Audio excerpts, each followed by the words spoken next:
I have a confession to make. I'm a young baby boomer. And whilst I'm also confessing, I have to admit that we baby boomers aren't the future anymore.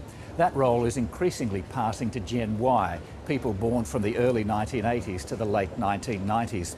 And one more confession, we baby boomers often don't understand Gen Y, which means if we're employing Gen Y, it can often be a clash of cultures. Well, one man who does understand Gen Y, and that's because he's one of them, is social researcher Michael McQueen. Michael, it's often been said that when a Gen Y person applies for a job, at the interview, it's actually the employer that gets interviewed and not the potential employee. Why is that? Well, it's mainly because when Generation Y enter the workplace and right throughout their latter part of schooling, particularly those who graduated sort of 1999 through to 2005 or 6, they really entered a workplace that needed them. They entered an era when we had skill shortages and war for talent. And therefore this perception was, it's almost like, well, my employer needs me, I've got skills to offer. And so to an extent, I'm going to call the shots. And for older generations, that was very off-putting because it was almost like they had to sell themselves to a potential employee. And one HR manager once shared with me that she was in an interview with a series of young people in a panel, and the question they asked was, why should I work for you? And she was taken aback by that because she said, I would never have asked that when I was a young employee, but this group do.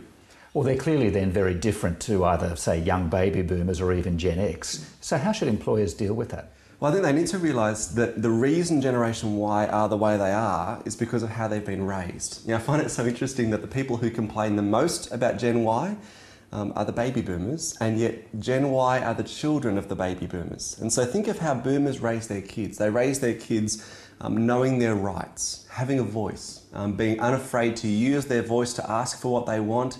And now that they do all of these things, they complain about them. So I think the important point is to start by looking to understand. That idea of seek to understand before you seek to be understood. So what is it that makes this group tick, rather than casting judgments like they're arrogant or presumptuous or entitled. So I was looking at some of the things that have happened in this group's formative years that have led to some of the behaviours they've got. Well, if you can just expand on that, what should an enlightened employer do to get the best out of Gen Y? I think the first thing is to realise that with this group, if you've already got them working for you, the relationship is the key. For Generation Y, relationship is the key to loyalty. They won't be loyal to companies or brands or employers, they'll be loyal to people.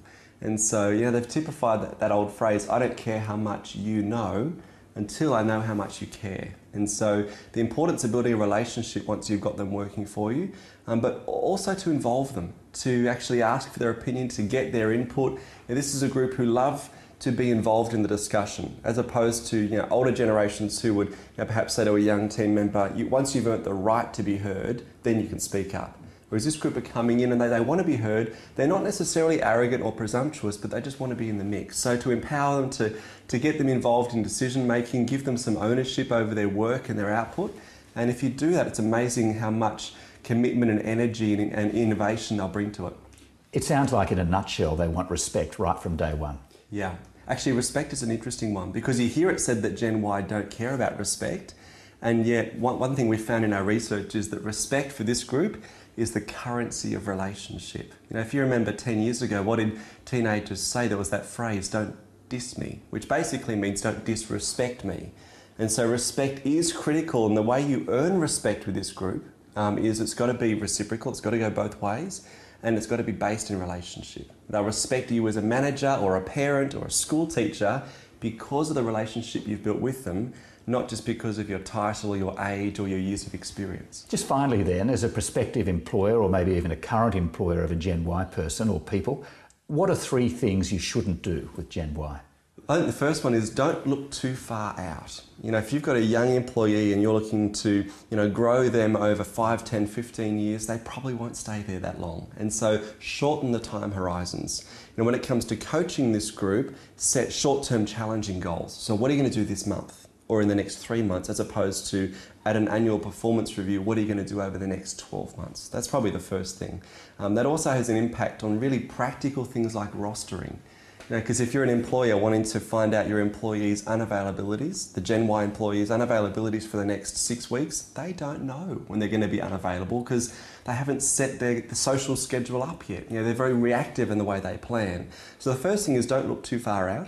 The second thing would be don't focus on compliance. So often within workplaces, it's all about, you should, you must, do it now, we expect. And that sort of language doesn't work well with this group. It puts them offside, it I guess, estranges rather than engages them very, very quickly. And so rather than compliance, focus on commitment. Give them a reason to do something, the benefits, some of the things of what's in it for me, as opposed to this is what we expect. And the third thing would be, focus on the outcome, not the process. Process is about what and how. Success formulas, sacred cows, the things we've always done that way. And Gen Y will come into an organisation where there's a heavy focus on how we've always done things, and they ask why. And so answer that question. Be aware that maybe some of the processes you've got in place don't connect with an outcome anymore. Things have moved on, times have changed, and maybe you need to be flexible around that as well. So focus on what's the purpose, what's the outcome, why are we doing this, rather than what we do and how we do it. Well, Michael, I'm sure there's a lot of employers watching this who found that very helpful. Thank you very much for your time. My pleasure.